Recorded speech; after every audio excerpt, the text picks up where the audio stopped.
Hello, everyone. Thank you all for coming. We are now starting the panel on the energy challenge of the West.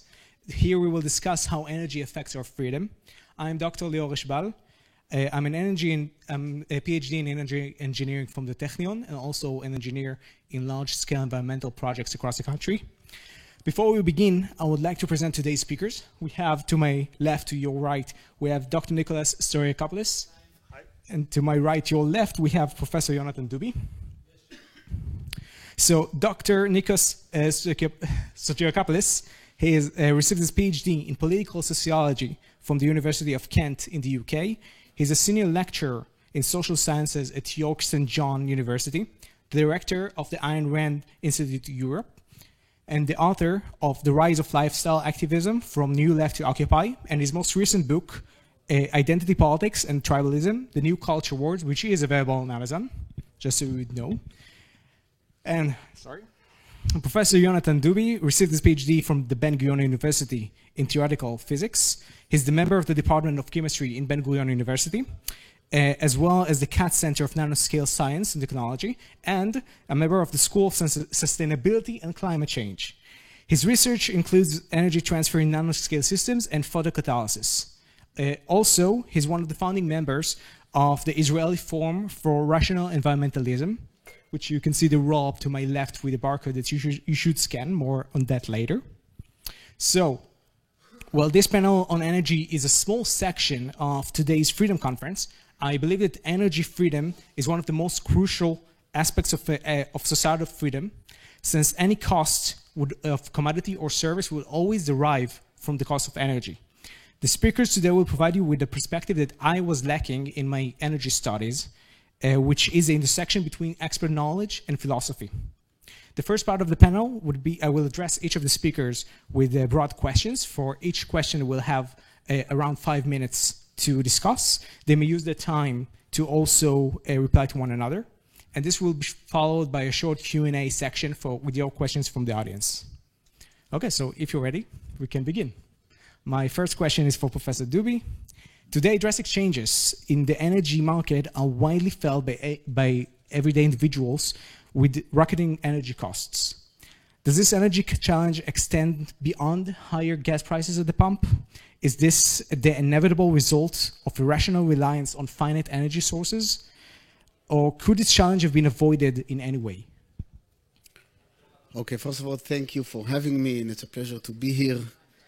So I think before we start answering this question, we need to realize that the energy crisis that we are observing now is an energy crisis which to many, many people in the world is an ongoing crisis. You know, thinking about 3 billion people in the world who live on the same amount of power as an Israeli refrigerator. So the fact that we are experiencing in the Western world mainly the rise of costs is a local crisis which is embedded upon a really huge human crisis which is related to the lack of power. Now, the origins of this crisis are definitely related to an irresponsible policy by the leaders of the Western world, mainly Germany and the EU and the USA, which did two things in parallel. They expanded the portfolio of energy towards renewable and unreliable sources of energy, which require a constant supply of gas for stabilization, and in parallel, put a moratorium on development of conventional fossil fuel-based resources, mainly on European land, but also in the US via the cancellation of the XL pipeline and so on. And of course, the third item is the total cancellation of nuclear power, which is also a source of stable and reliable power. So this was a chronic of a well-foreseen death. And people have been warning from this policy for many years, and it was just a matter of time till some sort of crisis will happen, because there's only a finite amount of unreliable power which you can rely on, which you can use without extending the need for gas, and be willing to pay as much as you want from it, because power is essential.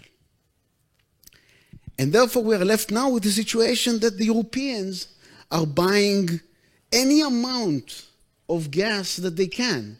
There's a representative from the EU coming to Israel now, and Israel can, give Europe about 3% of the amounts of natural gas that they want, and they're willing to buy it with future contracts at any price, just because they now understand we need power so much.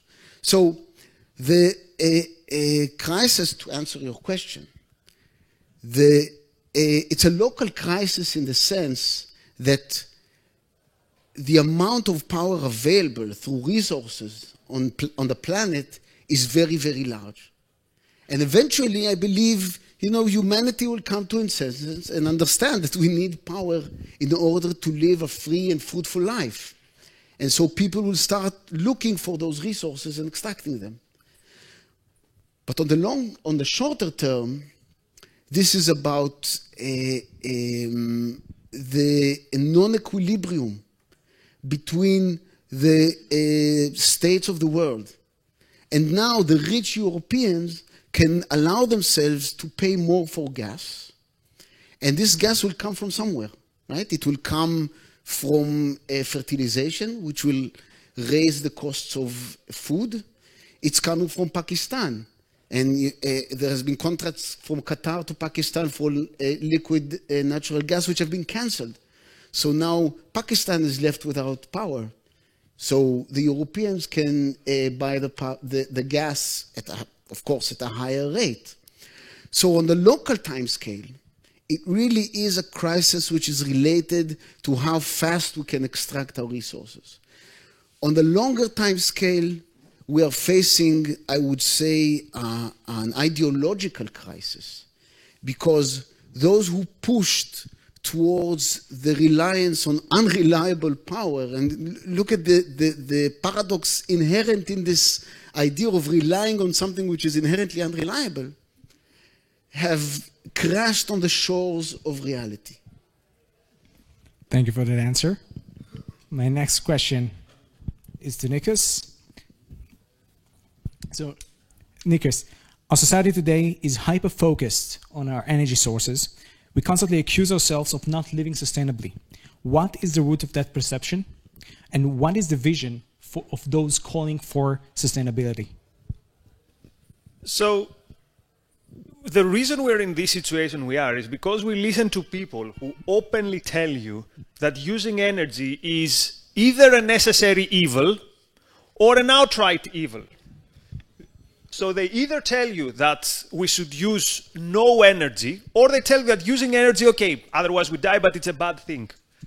This is like, imagine if during the pandemic, when we tried to figure out what policy would follow, we would go to people who would tell you, look, our ideal is that no one should ever use vaccines, they're a bad thing, and we should be vaccine neutral by 2035. And we would listen to these people and say, yeah, these are the good people we have, these are the people we're going to base our policy on. We would be facing a disaster, and this is the disaster we are facing in energy.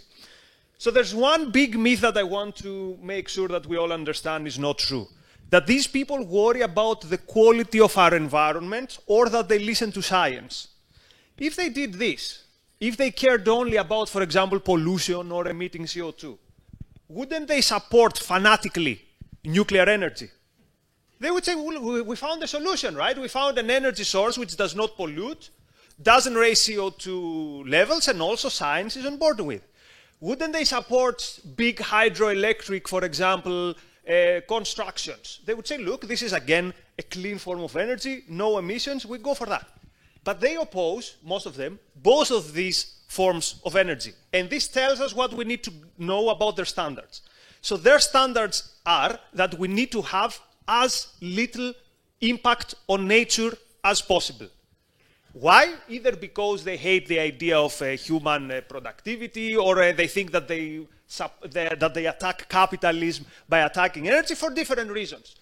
But this is their problem. Our problem is that if we follow their ideal, then we don't understand what it means to be a human being and surviving on Earth. Because we don't survive merely by going to trees and picking apples and saying, thank you, nature, you've given me so much. We survive by having a direct impact on nature, on changing nature. Like, imagine for a minute the most beautiful nature, the most beautiful landscape you can imagine.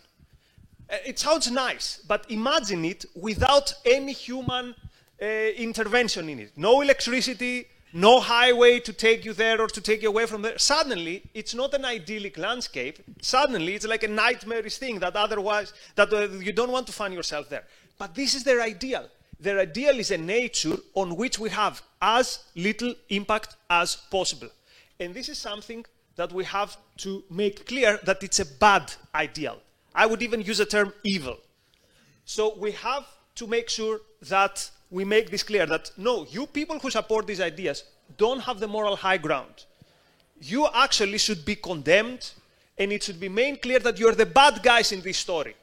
So the Greta Thunbergs or the Hollywood celebrities, all these people, they have to understand that you are the baddies here. You remember that meme that says, are we the baddies here? They are the baddies here. And we should be very vocal about it. Not saying, look, your ideas are good, but maybe give us 20 more years. No, we should say, look, your ideas are really bad, and they are going to lead to very, very bad things. As you said, we will understand the pain in our pocket, but other poorer people will understand the pain in terms of not having electricity in their hospitals or in their highway systems and all that. So that's the first thing.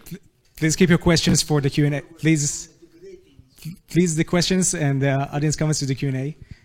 Yeah, that's the paradox. I will use the 1 minute left to say that that's the paradox, that the better we get at sustaining human life, the less the sustainability philosophy considered our life sustainable, which teaches you anything you need to know about how anti-human that perspective, that framework is. If I have 30 more seconds, I do. Okay.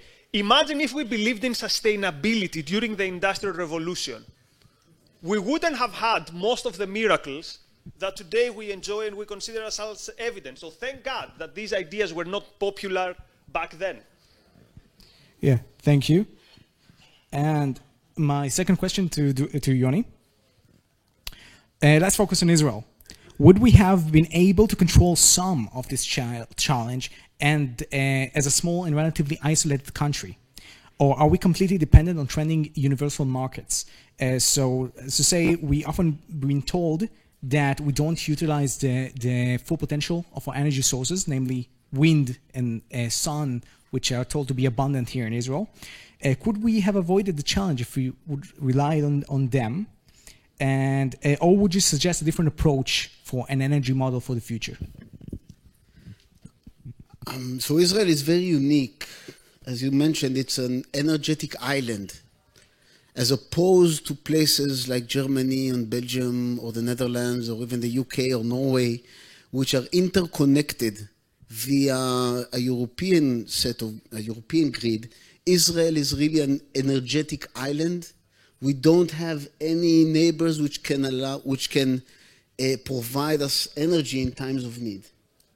And therefore, the idea of solving any problem, whatever that problem may be, by relying on an unreliable resource is inherently paradoxical.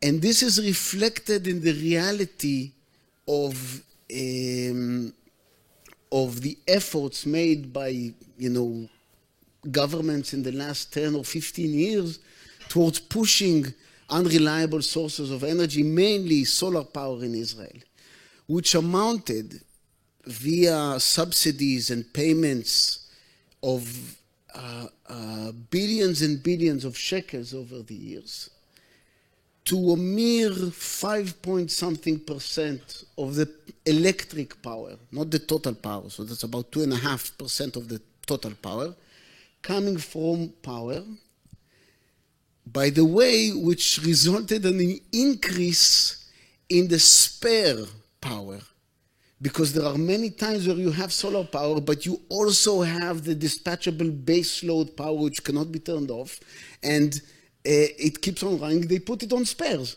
and they don't count it. So this is kind of an accounting trick by the Israeli Electricity Authority. So when you ask the question of, should Israel go to solar power? Fine, we have sun.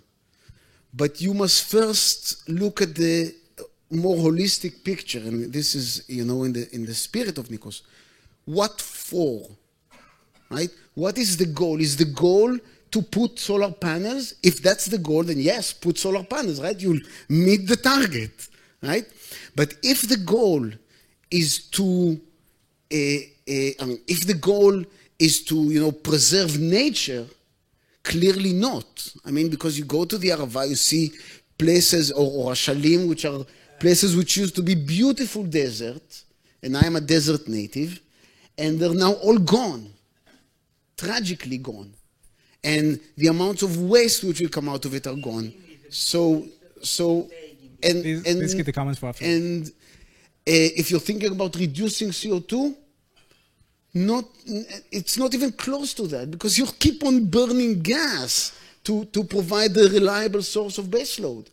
So we need to question the underlying assumptions. Why are we building solar panels?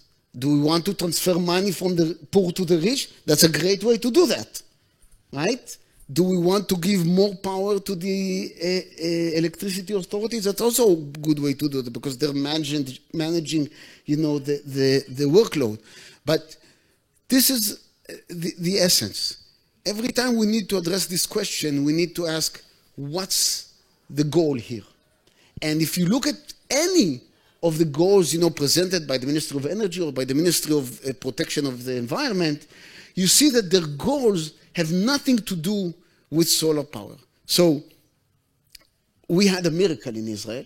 That's the miracle of the natural gas in the tiny pond, which is the Mediterranean. And this miracle gives us at least a few decades of very cheap and very clean and very reliable power. And with this time frame, we can stop and think about what will be the problems in the next 30 years and how we can solve them. And solution may come from various sources. They can come from, more extraction of more resources like natural gas. If there are there, maybe there are, maybe there aren't. It can come from at least putting the nuclear option on the table and starting to talk about it seriously. There are many problems there. There's no rush. But clearly, the first thing we need to do is to acknowledge what's the end goal, what's the end game. And this relates to what Nikos says. The end game should not be, we cannot impact, let's put solar panels because we don't want to impact the environment. The only way not to impact the environment is not to live. And if we want to make Israel a flourishing and successful country, we need power. And this must be the origin of the discussion, the base of the discussion. Yeah, thank you. Last question to Nikos. For the sake of higher moral goals, drastic measures in energy production capabilities seem justified regardless of consequences. But are we operating on a standard that is conducive to our needs? I think you've touched most of it before. How can we persuade others to work towards universally beneficial goals? Okay, so the first thing is to understand, why is it that all these young people, these idealistic young people, turn to environmentalism? It's because it gives them an ideal. It gives them a moral message that you are the good person here. Whereas we are in the defensive. We're saying, yes, you are the good persons, but please also listen to us. No one cares about that. If you tell to someone, the other side, they have morality by their side, but we have a 0.2% to tell you about statistics why they are wrong. No one cares about that. No one is going to go to the barricades for statistics. So the first thing we need to do is, again, we need to go and tell to these people, do you realize what energy is? Do you realize how it's important, not important, the most crucial industry, because without that industry, you don't have any other industry. And they will say, okay, I don't care about industry. Oh, you don't care about industry. You don't care about the lights here. You don't care about progress in medicine. You don't care about being able to take an airplane and travel someone. So you have to make it clear to people, this is not a quote policy discussion. This is a discussion about our lives. And if you care about poor people, it's a discussion about their lives. So that's the first thing we need to make sure, that we understand how crucial energy is. The second thing we need to do is tell to the people who it should be their job to champion energy, and this is energy companies, that they need to change the way they view themselves. Because what they actually do is they go out to the world and say, excuse us for existing. BP some years ago, if you remember, they changed even their name to Beyond Petrol. Like, have you ever seen even the lowest of the low of industries? I don't know what profession you might think is the most dishonorable profession. No one goes out to the world and say, I'm sorry for existing. And yet the energy companies, which are the biggest benefactors, or among the biggest benefactors of humanity, they apologize even for existing. So we need to, not just to challenge this, we need to completely overturn this. So we need to go to the attack. And we need to go to the attack again by saying, we are the good guys here. We are in the side of supporting life and human flourishing. And whatever side they are, they're for something completely different. They're for something that, if we push it to its logical conclusion, again, the result is going to be hunger, famine, if not worse.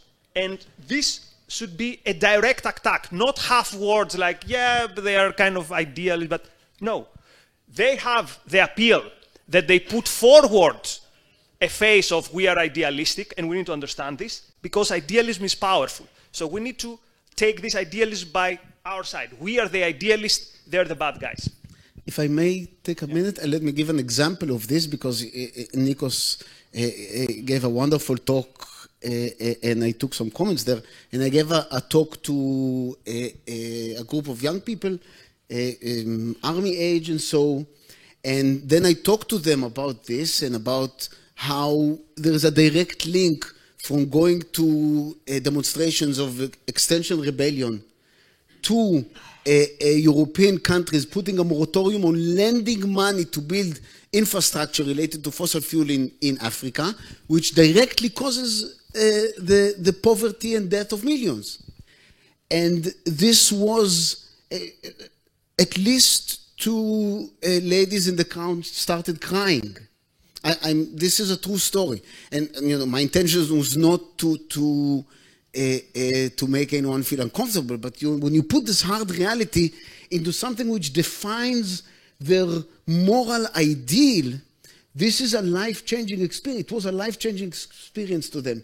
And in this regard, I mean, of course, we need, this is a matter of opinion, you need to be polite and, you know, manage yourself in these crowds, but eventually, I totally agree that we must lay out this point. We have the higher moral ground here because our ideal is human flourishing and not Gaia or some, you know, the environment, right? Which I'm not sure what that is. And since I can sneak and say I have 40 more seconds, see how this approach, the approach of not going by the ideals, has failed the freedom movement in every other area. We've seen, for example, I come from Greece, where the left has completely ruined the economy. And what is the right wing's reply? These guys are, you know, they are the good guys, but we can, if we put taxes down 0.3%, no, the moment you say they are the good guys, then you've given up your strongest weapon. Your strongest weapon is ideas. Your strongest weapon is morality. And we have thrown this weapon away. We have told to the left, okay, you're the good guys, the moral guys, but we have numbers by our side. No one cares about numbers. And I'm afraid that we're doing the same mistake with environmentalism. We concede that, yeah, you know, if you're an idealist, go with these people. No. Okay, so thank you very much for our speakers. If you also want to champion human flourishing and you were convinced by the ideas that have been brought forward here today, that was just the tip of the iceberg of the ideas and the philosophy you can adopt on this matter. And I want to all of you to notice the barcode here with the form of the Israeli Forum for Rational Environmentalism. I encourage you to scan the barcode there. What you would also find there is that we are about to publish the Alex Epstein's latest book. He's an energy expert who just published the bestseller book on energy, which is by far the best book on energy and environment that I've ever read. I'm translating that book as we speak, not literally, but I'm translating the book. We're going to publish it very, very soon, and you can secure your copy of the Hebrew version at a lower cost if you scan the barcode here. And also find a talk that Nikos recently had about the book, an hour-long talk that I really recommend you to listen to in that link there. So, and now I would like to open the stage with the time we have left for questions from the audience. I can already see a question there.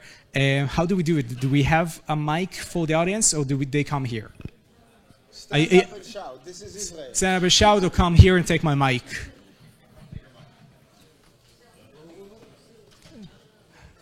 Thank you. Hi. Yeah. Oh, that's really loud. My name is Yoel Israel. I found that I was... Who is the question addressed to? Both, but it's to Nikos, actually. It's both is relevant. I'm an immigrant from America, and I was driving up north near Gilboa, and I saw these huge windmills, which obviously is ugly, but that's besides the point. And we have probably the greatest bird migration through the world, goes literally right through that area from Europe and Africa. And you're talking about taking the righteous high ground.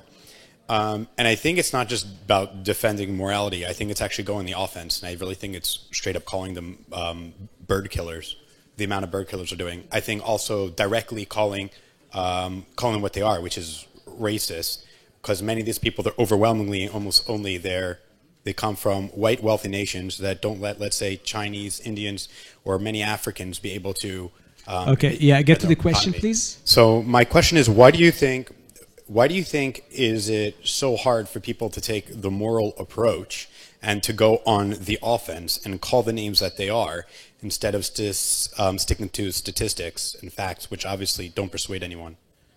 Okay, I just want to say ahead of time, we have only time for one more question. So the person who wants to ask a question, please come forward. And which one of you want to? Yeah. So, first of all, I wouldn't attack the windmills because they kill birds. I would attack them because they're not efficient. But I get your point.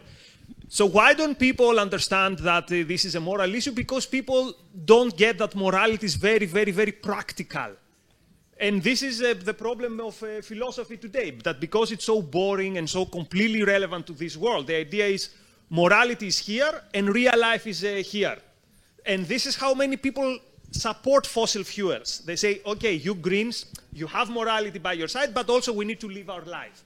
No, morality tells you exactly how to live a good life, how to live as a human being. So this is why people don't care about that, because they think morality is something which is impractical. Morality is something which is boring.